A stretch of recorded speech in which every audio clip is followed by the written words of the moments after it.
구약 성경 이 전도서는 우리가 알고 있는 대로 다윗의 아들 예루살렘의 왕 전도자 솔로몬이 기록한 하나님의 말씀입니다.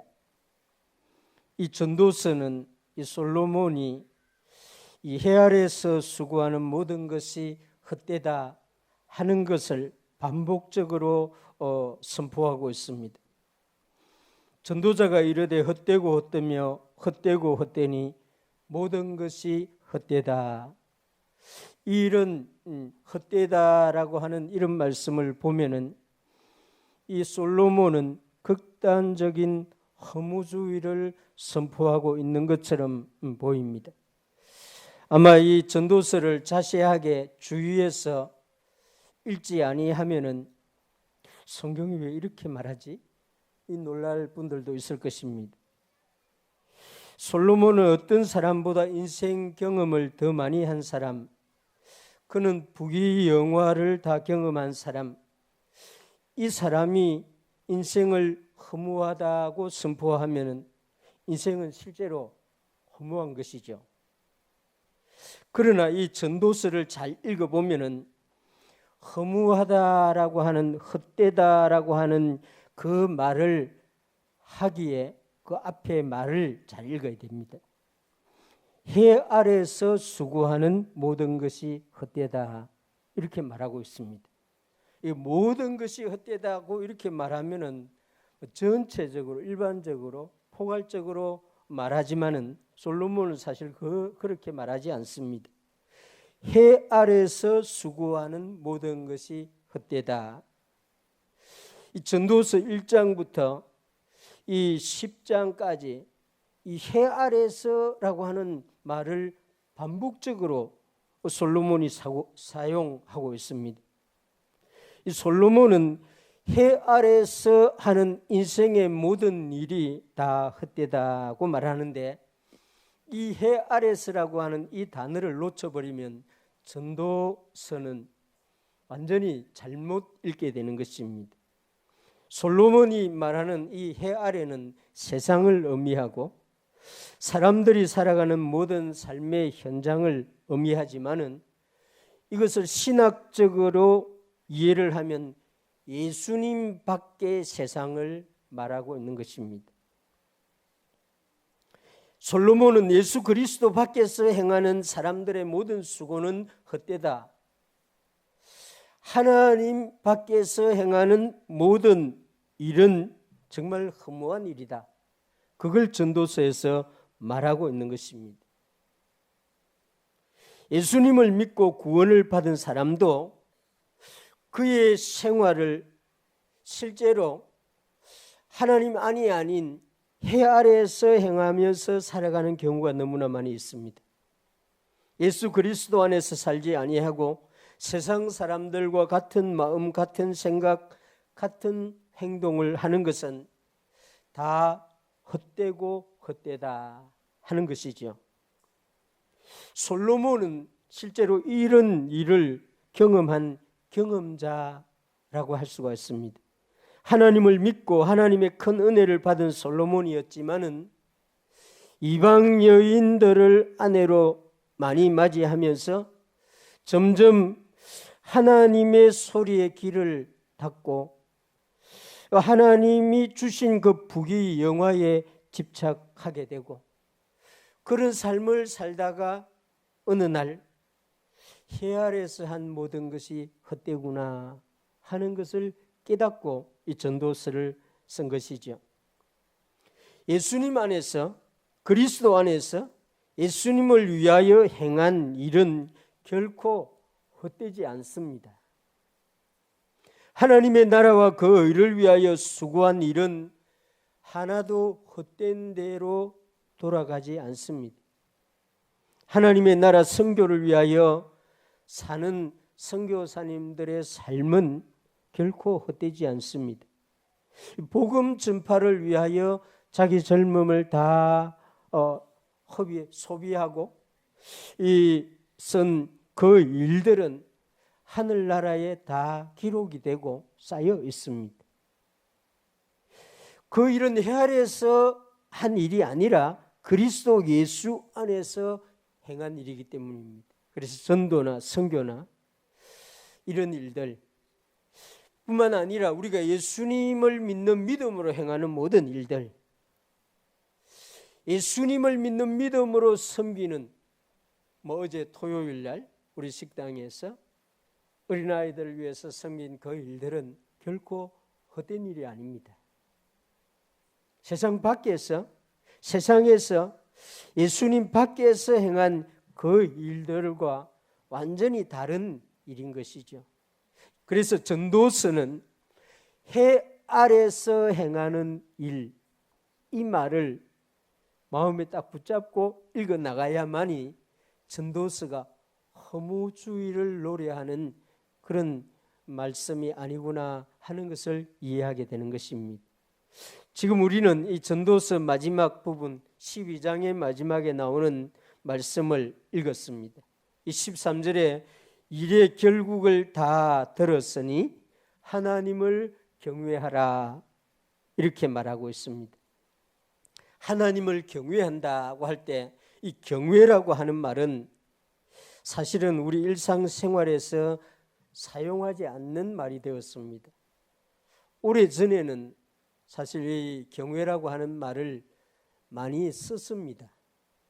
그런데 지금 어느 때부터 이 경외한다라고 하는 이 용어를 쓰지 않고 있습니다. 아마 북한에서 이 경외하는 수령 이렇게 사용해서 그런지 우리 대한민국의 국민들은 이 경외라고 하는 말을 사실 이 잘 사용하지 않아서 실제적으로 이게 사어가 되어 버렸습니다. 아마 우리 주일학교 어린아이들이나 SFC 운동원들이 이 경외한다는 말을 학교에서나 또 집에서나 친구들과 이 경외한다 하는 말을 경외합니다 하는 말을 사용해 본 적이 있는지 모르겠습니다. 이 경외라고 하는 말은 두려움의 일종인데 거룩한 두려움을 이 경외라고 말합니다. 이 두려움은 크게 두 종류로 나눌 수 있는데 하나는 부정적인 두려움입니다. 이 성경에 보면은 하나님이 어떤 사람에게 두려워하지 말라라고 반복적으로 말합니다. 여호수아에게 요단강을 건너기 전에 놀라지 마라, 두려워하지 말라, 강하고 담대하라 이런 말을 했습니다. 선지자 이사야에게도 하나님이 말씀하기를 두려워하지 말라, 내가 너와 함께 함이라, 놀라지 말라, 나는 내 하나님이 됨이라 이렇게 말했습니다. 이 사명을 받은 사람, 그 사명이 너무 크고 엄중해서 그 사명으로 인해서 놀라고 두려워하게 됩니다. 자신의 능력으로 그 일을 감당할 수 없을 것 같기 때문에 그 마음에 두려움이 생겨나는데 이 부정적인 두려움입니다. 그래서 하나님이 이런 두려움을 갖지 말라고 하는 것입니다. 하나님의 이런 두려움을 가지지 아니하도록 어떤 분은 신구약 성경에 두려워하지 말라는 이 말을 365회나 하고 있다고 이렇게 말을 합니다. 저는 다 읽으면서 개인적으로 세보지는 않았습니다만은 성경에 두려워하지 말라고 하는 이 말을 수없이 반복하고 있다는 것은 사실입니다. 왜냐하면 이 부정적인 두려움은 우리에게 전혀 유익이 되지 않는 두려움이기 때문에, 우리를 더욱더 무기력하게 하는 두려움이기 때문에, 세상 사람들이 가지는 두려움이기 때문에 하나님의 사람들은 이 두려움은 가질 필요가 없다는 것입니다. 그래서 하나님은 이 부정적인 두려움을 가지지 말라, 두려워 말라, 놀라지 말라 이렇게 우리에게 말하고 있습니다.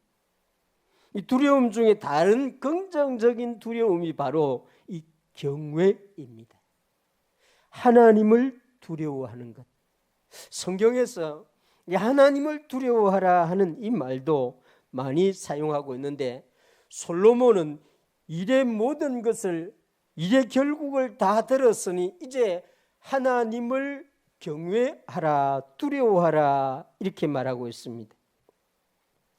이 솔로몬에 관한 이 성경에 나오는 역대기, 열왕기 상하, 이 여기에 나오는 솔로몬의 기록을 보면은 참 이해하기 어렵다고 생각됩니다. 왜냐하면 그는 다윗의 아들이었죠. 그런데 첫째 아들이 아니었습니다. 그리고 눈에 띌 만한 아주 잘생겼거나 든든하거나 아주 용맹하거나 또 왕이 되겠다고 하는 이런 의지를 강력하게 가졌거나 어리지도 않은 사람이었습니다. 다윗이 나이 많았을 때에 다윗의 그런 뛰어난 아들들이 이 역성혁명을, 형제의 난을 일으키죠. 그때 이 솔로몬도 죽을 뻔했습니다.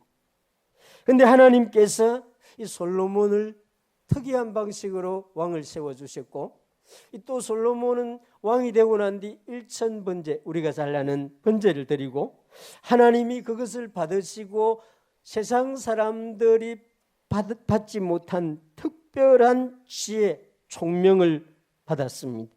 그리고 그는 성전도 건축하고 나라도 든든하게 세웠죠. 그리고 주변 국가들로부터 칭송, 부러움도 받는 정말 왕다운 왕이었습니다.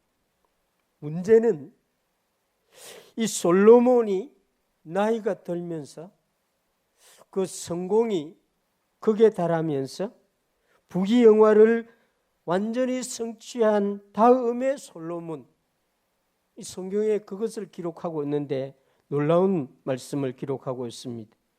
솔로몬이 나이가 많을 때 그의 여인들이 그의 마음을 돌려 다른 신들을 따르게 하였으므로 왕의 마음이 그의 아버지의 마음과 같이 아니하며 다윗과 같이 아니했다는 것이죠. 그의 하나님 여호와 앞에서 온전하지 못하였느니라.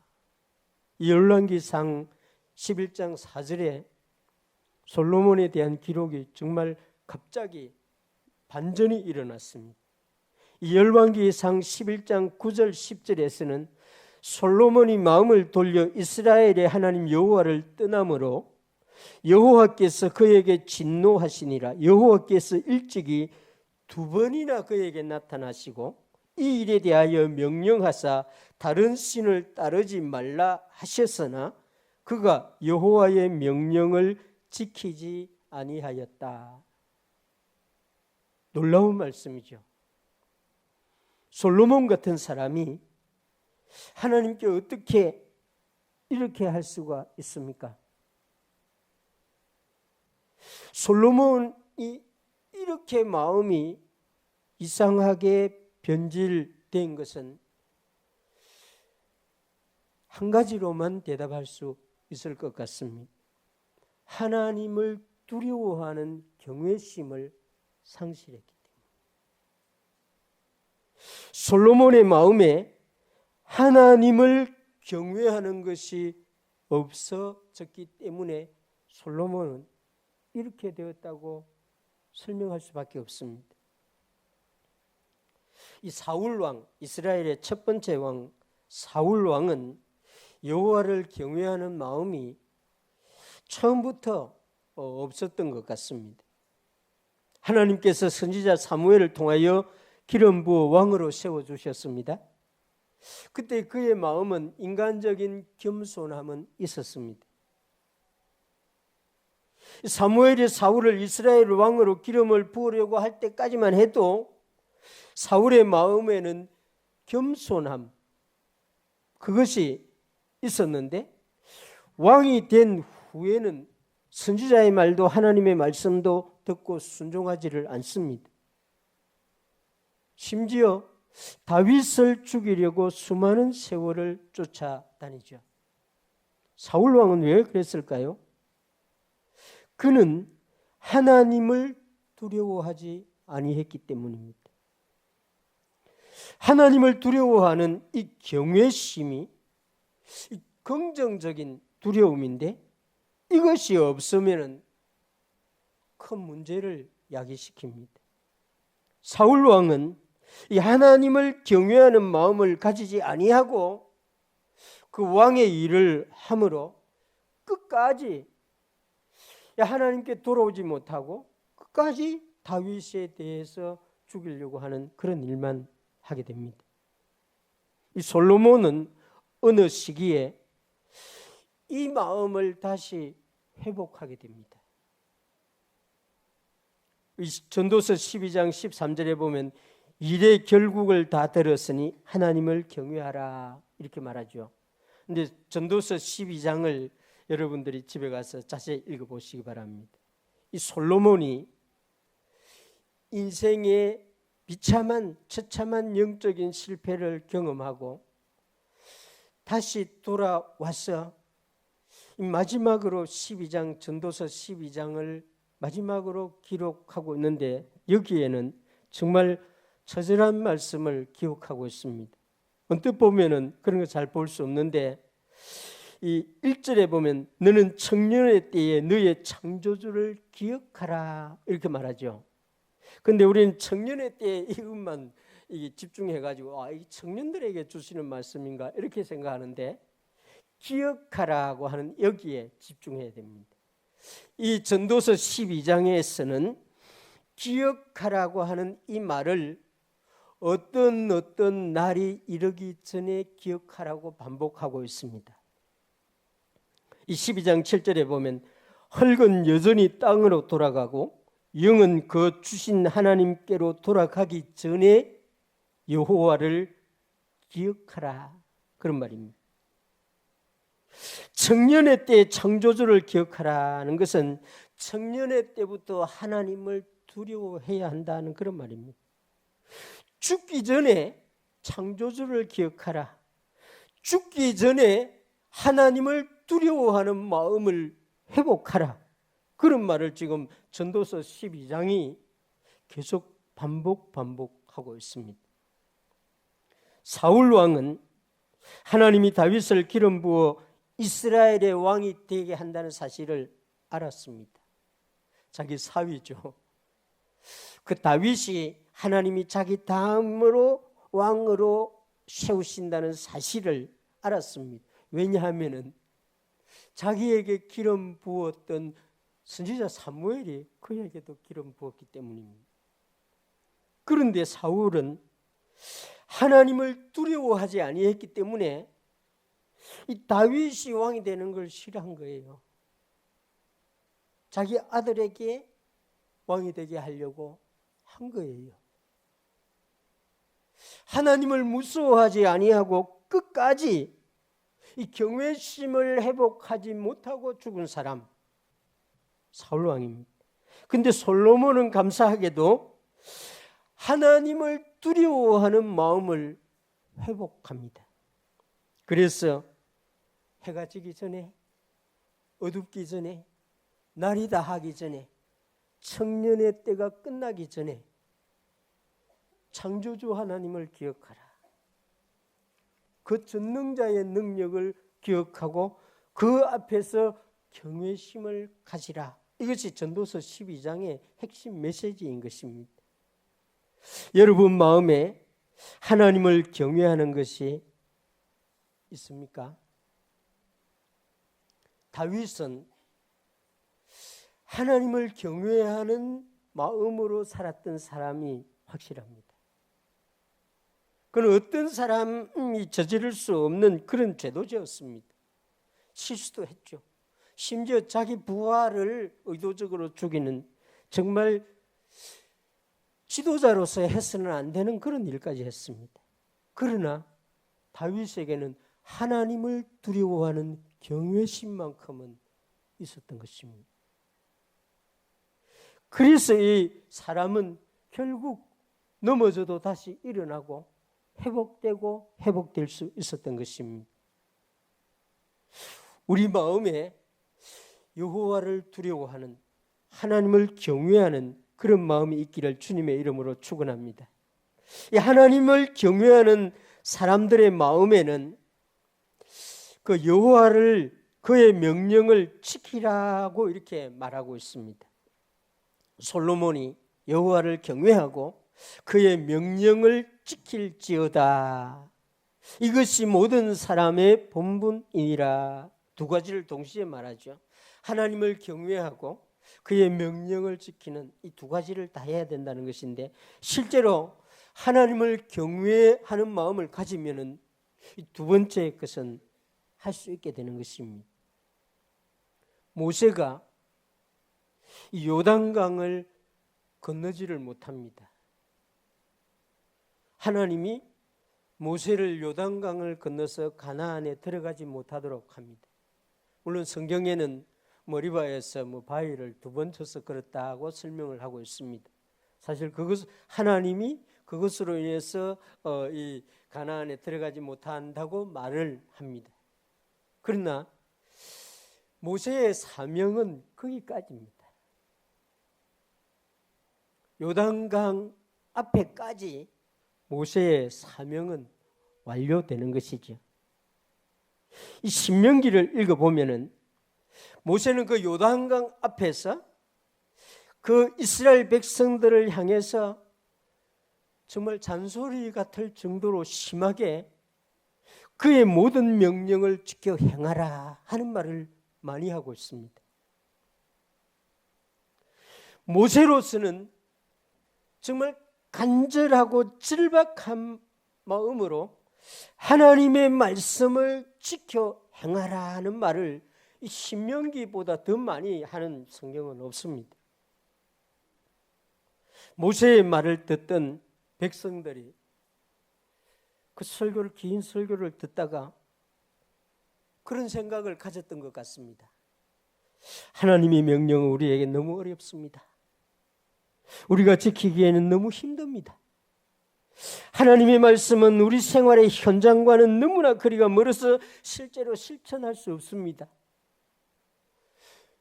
모세가 설교를 하면서 이스라엘 백성들을 보니까 그들의 돌아오는 응답이 그런 태도였던 것 같습니다. 아마 여러분들도 설교를 해보면 이런 걸 알 수 있는데, 여러분들은 아무 소리 안 하고 앉아있죠. 근데 설교하는 저는 여러분들의 반응의 소리를 듣고 있습니다.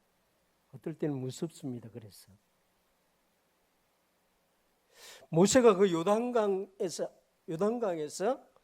여호와의 명령을 지켜 행하라 하는 말을 처음부터 계속 반복하니까 이스라엘 백성들은 그 말씀은 너무 멉니다. 우리가 지키기 어렵습니다. 좀 빼줄 수 있으면 빼주세요. 그런 말도 어떤 사람들이 마음으로 모세를 향해서 했던 것 같습니다. 그래서 모세는 신명기 마지막 부분에 와가지고 어떤 말을 하냐 하면은, 내가 오늘 너희들에게 명령한 이 명령은 내게 어려운 것도 아니요 먼 것도 아니다. 이런 말까지 합니다. 이 신명기 30장 마지막에 와서는 오직 하나님의 말씀은 너에게 매우 가까워서 너 입에 있으며 너 마음에 있은즉 너가 이를 행할 수 있느니라. 이렇게까지 말하고 있습니다. 하나님은 자기 자녀에게 자기 자녀가 행할 수 있는 말씀을 주십니다. 믿을 수 있기를 바랍니다. 우리 부모들은 그 학교에 우리 자녀가 그 대학에 못 가는데도 막 억지로 가라고 이럴 수 있습니다. 정말 부모의 욕심이죠. 근데 우리 하나님 절대 그래 안 합니다. 자기 자녀들이 그 말씀을 지켜 행할 수 있는 말씀만 하십니다. 그래서 모세는 오늘 말씀이 너에게 매우 가까이 있고 너의 입에 있고 너의 마음에 있고 너가 이를 행할 수 있다고 말씀합니다.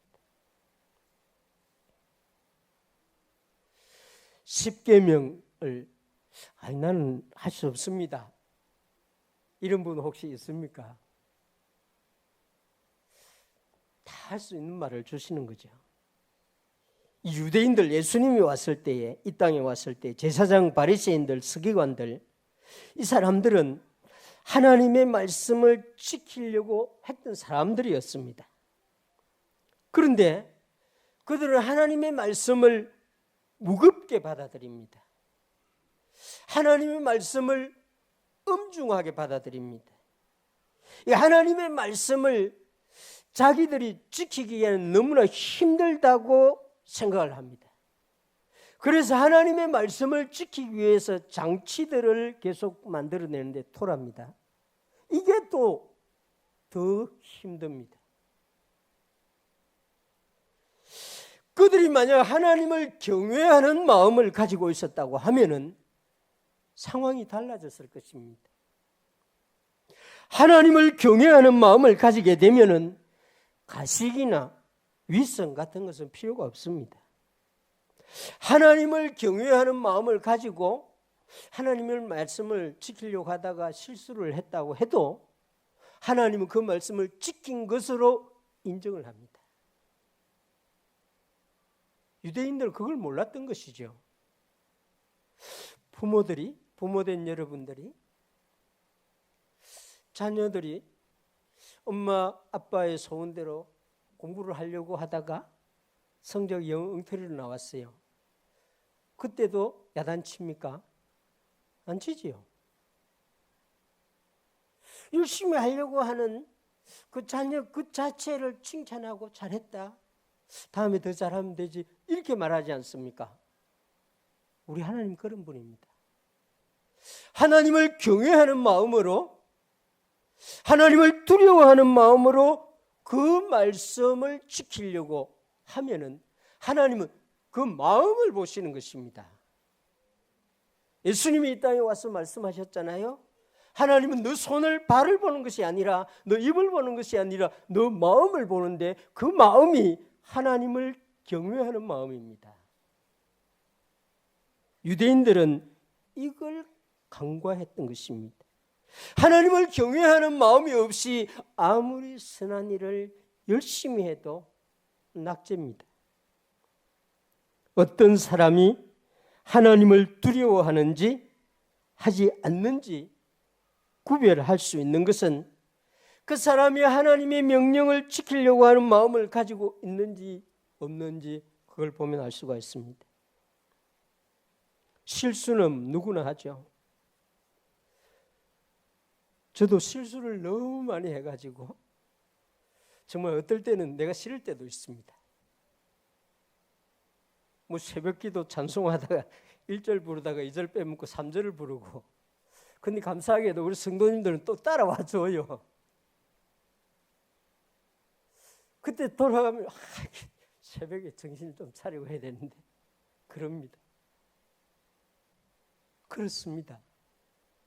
하나님께서 이런 실수를 보면서 하나님의 말씀을 지키지 않는다고 하면서 심판하거나 이러지 않습니다. 하나님의 말씀을 지키려고 하는 우리 마음을 보시는 것이지, 순간적으로 부주의해서 연약해서 또 낙심해서 잘못하는 것을 가지고 하나님이 우리를 심판하는 것은 아닙니다. 하나님은 우리 전도서의 마지막에 보면 모든 행위와 모든 은밀한 일을 선악간에 심판하시리라. 우리 마음에서 일어나는 예수님의 말씀을 적용해야 됩니다. 우리 마음에서 일어나는 것을 하나님께서는 심판하신다는 것입니다. 솔로몬은 이것이 사람의 본분이다고 말합니다. 하나님께 영광을 돌리려는 사람들은 그 마음에 먼저 하나님을 경외하는 마음을 가져야 합니다. 하나님을 즐거워하고 기뻐하려고 하는 사람들은 하나님을 두려워하는 마음을 가져야 합니다. 우리는 내 마음에 하나님을 경외하는 이 경외심이 있는지 없는지를 점검, 자가 진단하는 이런 일들을 자주 해야 됩니다. 우리 한국은 정말 살기 좋은 나라가 됐는데 40살이 넘어가면 국가에서 건강검진을 의무적으로 하라고 막 그냥 날라오죠. 지금 올해는 이렇게 홀수회가 돼가지고 홀수회 된 사람들은 벌써 계속 문자를 몇 번 받았을 것입니다. 그 건강검진을 하면은 수치가 딱 나오죠. 고혈압, 당뇨, 뭐 이런 것들, 성인병, 뭐 심장 이런 것들. 그 심장 수치가 안전한 수치가 있고 또 경계 지점에 와 있는 그런 우리 60대 분들이 되게 경계 지점에 와 있죠. 그 조금 더 그 수치가 올라가면 고위험군. 그러면 치료를 받든지 약을 먹어야 되는지 그렇습니다. 영적인 건강검진이 필요합니다. 여러분들이 저희가 와서 영적인 건강검진을 받을 필요 없고 여러분 자신들이 스스로 받아야 됩니다. 여러분 자가 진단을 해보고 내 안에 하나님을 경외하는 수치가 안정된 수치인지 그 경계 지점에 있는 수치인지 위험 수위에 있는 수치인지 여러분들 확인해야 됩니다. 정말 오늘 대한민국의 교회들, 정말 우리 사랑하는 자녀들, 청년들 하나님을 경외하는 마음이 있는지 없는지 보이지 않기 때문에 이 부모들이 걱정을 하는 것입니다. 하나님을 경외하는 두려워하는 마음이 없다고 하면은 정말 큰 문제입니다. 솔로몬은 인생의 모든 경험을 다 하고 딱 두 가지를 말하는데 실제로 한 가지만 말합니다. 여호와를 두려워하라. 하나님을 무서워하라. 하나님을 경외하라. 그 마음을 가지면은 하나님의 말씀을 지킬 수도 있고 하나님의 말씀을 지키는 것도 즐거워할 수 있게 된다는 것입니다. 하나님을 경외하는 마음을 가지게 되면 사람의 본분을 다하면서 살아갈 수 있다는 것입니다. 창원 시민교회 주일학교 어린이 여러분들, 우리 SFC 운동원 여러분들, 하나님을 경외하는 것이 무엇인지를 생각할 수 있는 여러분 되시길 바랍니다. 창원 시민교회 성도님들 여러분, 여호와를 경외하는 삶을, 여호와를 경외하는 마음을 가지고 살아가는 저와 여러분 되시기를 주님의 이름으로 축원합니다.